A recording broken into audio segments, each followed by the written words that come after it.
Good morning, guys. It is just a little before 9 o'clock this morning, and I am up and awake and doing my walk. I'm about halfway through it, and I just wanted to talk to you guys and let you know about what all's been going on. So a few days ago, I did some stuff that I should have done regularly for the past several years, which was clean my tack, which was all my leather and everything. So I spent a good 3 hours getting all that stuff done, and it was nice. It was really, really awesome. And I was doing this all listening to a podcast by the girl racer Fallon Taylor, who is awesome. You guys should definitely check her out. And then yesterday, a couple of days after I did that, we took 2 complete truckloads of stuff to the storage unit, which is awesome. I think that's the most we've taken yet. So the house is slowly getting cleared out. I have news on a potential job offer in Colorado, which I should be hearing back from my friend about today, to see if they're going to be doing another hiring thing in a couple of weeks, so that I can go down there and get trained, because it's paid for training. It's a full-time job, $12 an hour to start, which is awesome. So that's exciting. But yeah, it's been crazy. And I got my aunt to start walking with me. She's not with me now this morning because she's sleeping. And so I figured I'd get up about 8 o'clock, 8:30, and get stuff going for myself. And, it's really nice. I'm walking around, talking to my phone, probably looking like an idiot for those drivers that just randomly decide, oh, hey, look, a person, And, I've got my Remington 380 on my hip in case somebody decides to get stupid. And I'm good. I'm really good. I'm starting to lose a little bit of water weight, I think. I haven't had a chance to weigh myself yet, but I can already tell that my pooch is going ways. But yeah, I wanted to pop on here and talk a little bit about forgiveness. It's something that doesn't happen often in the world, in the society that we live in now. But, it is something that is so key, to a happy life. Because, you're not going to go far in life. You're not going to have a happy life if you're angry and upset and holding grudges.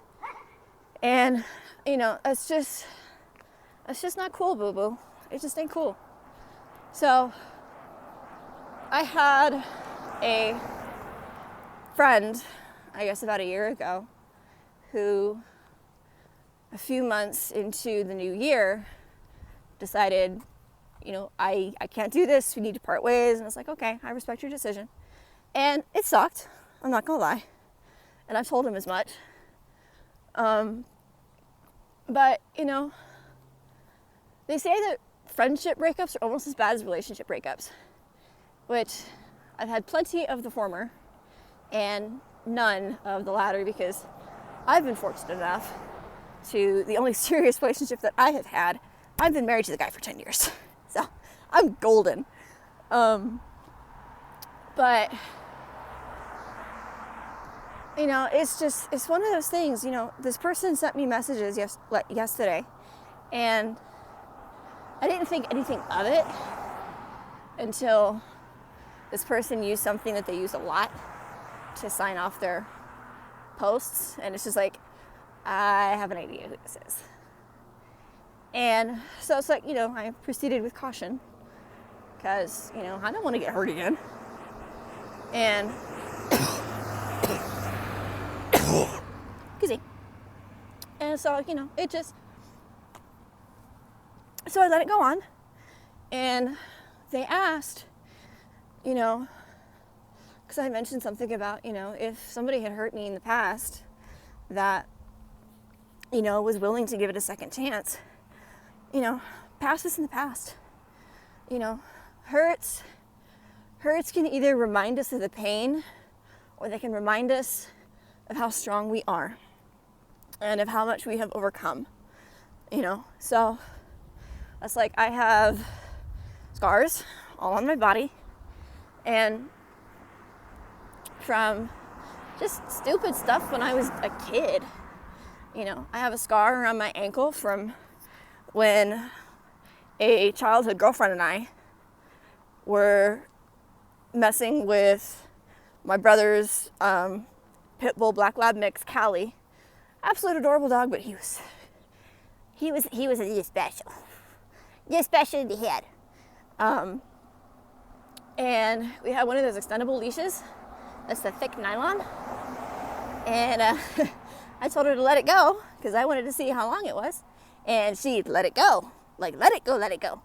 And Callie came running towards me, and that stupid thing wrapped around my ankle.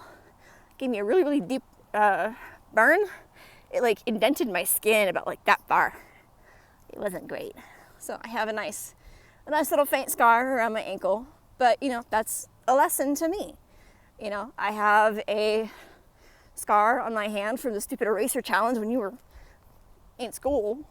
You know, somebody rubs an eraser, you know, they say A, B, C, and you have to think of something fast that starts with that letter. So I have that scar on my left hand. I have a couple of more scars. Thankfully, none really from horseback riding. I have one scar here that is from when I went shooting, I guess about a month and a half ago, from when I switched from my 380 to my father-in-law's Glock 19, and the shell casings came flying out, and that was hot. So I have scars, but you know, the way I look at them is they're lessons. You know, I don't remember how painful it was. I just remember what I learned. And you know, friendships that deteriorate are the same way. And you have to look at what lessons you learned during the friendship or the relationship, I guess, you know, and take those lessons that you've learned and grow. And in order to grow, you have to let go of the pain. You have to process it. You have to grieve, you know, because it sucks. But, you know, like I said, it's just, you know, pain is lessons. Or lessons are pain, I guess is a better way of saying it. But I mean, you know, it's just one of those things. And I said, yeah, absolutely. I would, if somebody seriously wanted to rekindle a friendship that they broke, you know, absolutely. If they want to take a second chance and try and apologize and be better, then, you know, it's no skin off my nose. So this person messaged me as themselves after, you know, anonymously sending me these asks and stuff. And it's like, you know, this person apologized for how things ended. You know, they said they missed me, which, you know, I have missed them, you know, and we had mutual friends, I guess about 2 years ago, that really screwed us both over. And I haven't thought about them at all. I haven't thought about any of them except for this person, you know, because this person was in the aftermath of it all, and they were also affected. And, you know, once the friendship was severed, basically, you know, I thought about them often. I worried about them, and I do still love them because, you know, I'm a very loving person. I'm a very giving person. You know, you give 100% to me, I'll give you 100 to 120% back. That's just the kind of person that I am. It's how I was raised. And, you know, maybe I'm naive and slightly stupid for doing it, but change hands. But, you know, it's just let it go, man. Like, you know, let go of hurt, let go of anger, let go of, you know, just pain. Take that pain, learn from it, use it as a lesson, and move on. you know, and that's what it is, really. It's just, you know, be cautious, but be open, if that makes any sense whatsoever. And, you know, after a lot of the stuff that's happened to me in the past year, like with another person in my real life that completely screwed me over, like so bad, like every time I see this person, like I shut down. It gets frosty. It goes down about 10 degrees when I see this person. And the reason why that happens is because, you know, I did so much for this person for free that I could have charged them for, but I didn't. And, you know, this person had a 3-4-year-old mare that had never really been handled because this chick didn't know what she was doing. And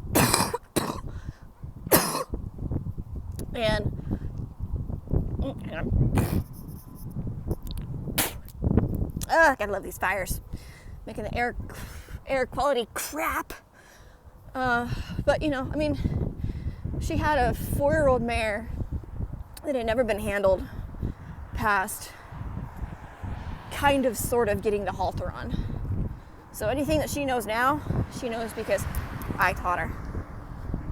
And so, you know, I broke this filly to ride and started getting her bitted up, which is basically putting the bit in her mouth so that I can turn her head, because horses follow wherever their head goes. If you turn their head really, really hard to the left, they'll go in a circle until they stop. You know, keep them straight, they'll go straight for days. And I put my life on the line because young horses that have not been messed with very much are notorious for being stupid and idiots and hurting not only themselves but their rider and their trainer. And so I worked with this filly. Thankfully, she was really good-minded. Put on the saddle for the first time, nothing. Walked around with the saddle first time, nothing. Got on her back first time, nothing. No arching up, no acting like she was gonna buck, nothing, no fireworks. Only thing she didn't like to do is follow her face. So I tried several different bits, you know, most of them my own. So, you know, I could have charged this woman for my gas. I could have charged this woman for my knowledge, my time, and for the use of my equipment. But I didn't. And so she decides randomly that a friend of ours had just died, right?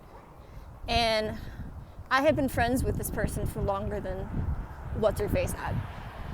And so What's-Her-Face texts me at night as I'm getting in a bathtub and is like, you know, where's my money, you know, because she worked for us. And is, you know, and I kept telling her, like, chill out. I have nothing to do with your paycheck. Call and talk to my in-laws. They handle the money situation. And she wouldn't do it. So she kept harassing me and badgering me. And it's just like, I'm done. I'm done with this. You know, and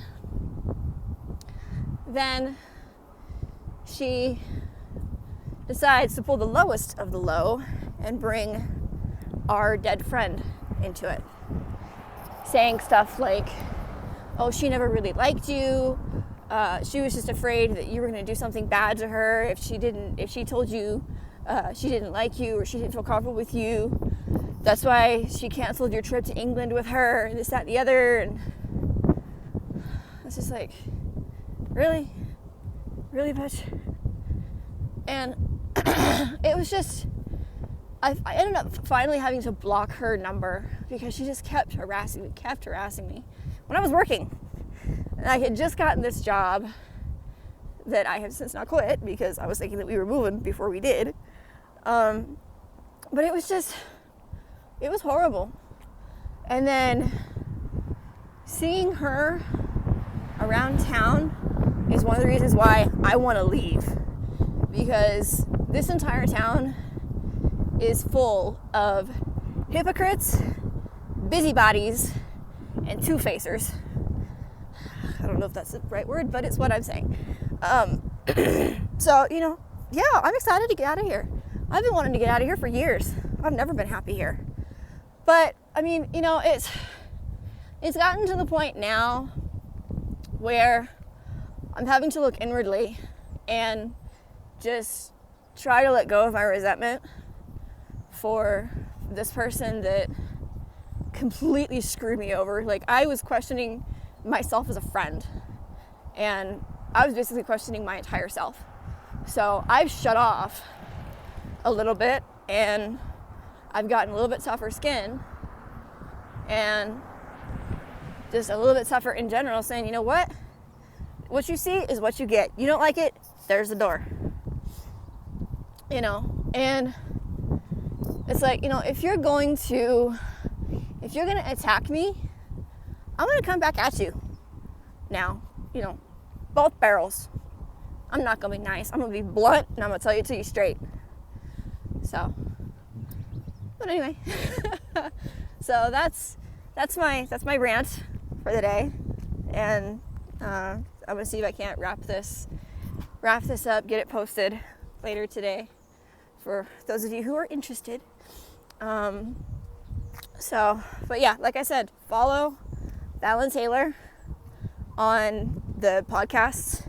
She has amazing wisdom, and listening to her really, really helps me get into a different frame of mind, and it inspires me. You know, she's an inspiring woman. So, I am just turning the corner back to the house. So, peace out.